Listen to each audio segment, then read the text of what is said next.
স্বরাষ্ট্রমন্ত্রী আপনার গাড়িতে করে সীমান্ত দিয়ে মাদক ঢুকছে, সংসদে আপনি আইন পাস করাচ্ছেন যে তাদেরকে মৃত্যুদণ্ড বাংলাদেশের সর্বোচ্চ সাজা করা হয়েছে, তাহলে যারা আজকে মাদক নিয়ে আপনার স্বরাষ্ট্র মন্ত্রণালয়ের গাড়িতে করে মাদক নিয়ে ইয়াবা নিয়ে ধরা খেল, তাদের বিষয়ে আপনার সুস্পষ্ট আমরা বক্তব্য চাই। আমরা আগেই বলেছি, স্বরাষ্ট্র মন্ত্রণালয়ের অনেক কর্মকর্তা, স্বয়ং স্বরাষ্ট্রমন্ত্রী বাংলাদেশের মাদকের সাথে জড়িত। যদি জড়িত না হয়, স্বরাষ্ট্র মন্ত্রণালয়ের টিকিট এবং গাড়ি ব্যবহার করে কিভাবে হলো কক্সবাজার দিয়ে বাংলাদেশে ইয়াবা ঢুকে, সেই প্রশ্ন আমরা তাদের কাছে রেখে যেতে চাই। অর্থমন্ত্রী ইসলামী ব্যাংক দখল করতে আসছেন, অনেক ব্যাংক দখল করার শখ আপনাদের।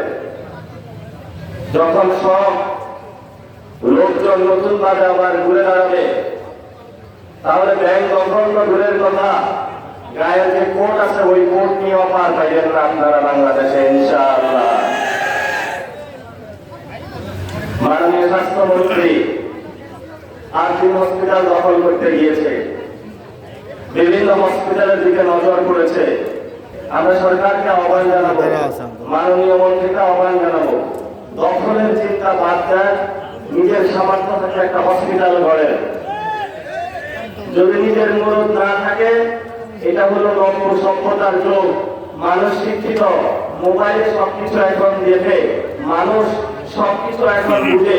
দিনে দুপুরে এইভাবে সামনে বাংলাদেশে যদি হসপিটাল আবার ডাকাতি করতে যান, তাহলে ডাকাতদের সাথে আমাদের শক্ত লড়াই হবে ইনশাআল্লাহ।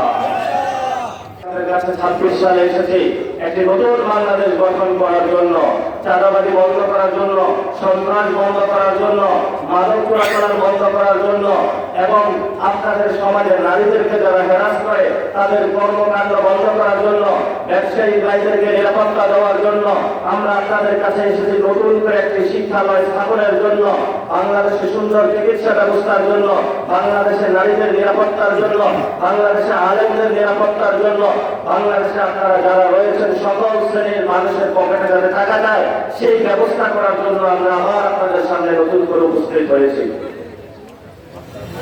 এটা যদি হয় আমাদের অপরাধ, তাহলে এই অপরাধের জন্য আমরা 1000 বার ফাঁসির কাস্তে তুলতে রাজি আছি, কিন্তু এই অপরাধ আমরা একদিনের জন্য বাংলাদেশে ইনশাআল্লাহ বন্ধ করব না।